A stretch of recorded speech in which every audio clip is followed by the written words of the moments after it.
Buk i zvuk.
Buk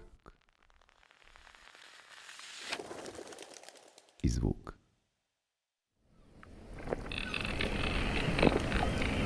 Najprije odabiremo polazište, zaljev ili prizor, luku ili događaj,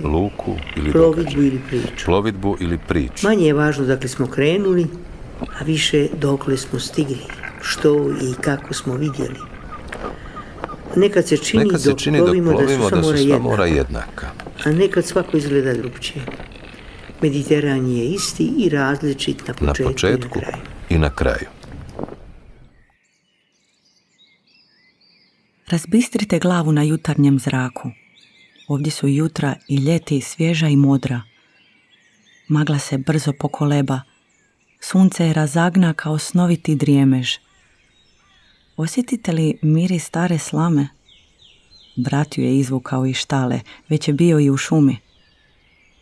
U babinu dvorištu je suho granje lijeske i graba. Gol je do pasa, izgreban i znojan, uljepljen prašinom iz sjenika.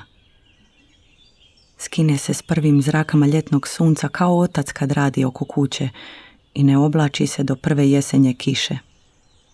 Buk i zvuk.